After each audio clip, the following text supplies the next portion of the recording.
Mr. Chairman. Definitely would like to support Susan's motion, Assemblymember Hall's motion. It is more, I would say, than child abuse. It's grievous bodily harm, actually. I do know a fair amount about the subject, having commissioned a report on it about 6 years ago, long before in the Assembly. At that time, the government was still working on these figures, which were about 10, 15 years old, something like 10,000 girls. And we found out that it was much nearer to your figure. I think motions like this are terribly important. Who could possibly not agree with them? But the point is that we've had one conviction, one, in 30 years. 30 years. It's not a question of being complacent. Let's not even congratulate ourselves on that. That is simply appalling.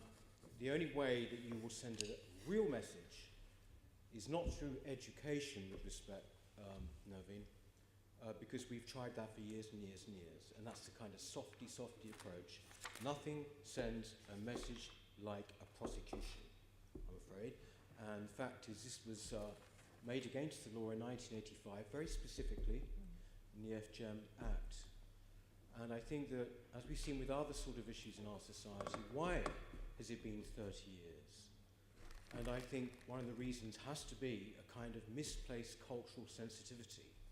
You said that it's not a religious act, it's a cultural act. That might be true.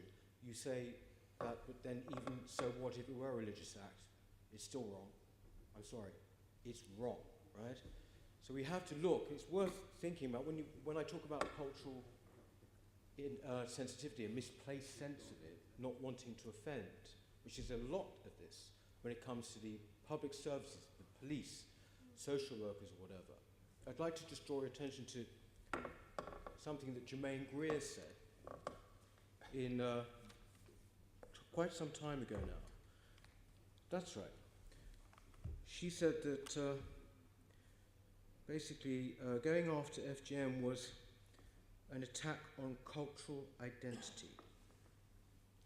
And that's the kind of attitude that means we don't get prosecutions. So I support it. But this is got to be treated with the seriousness with which we should be treating it. Thank you very much.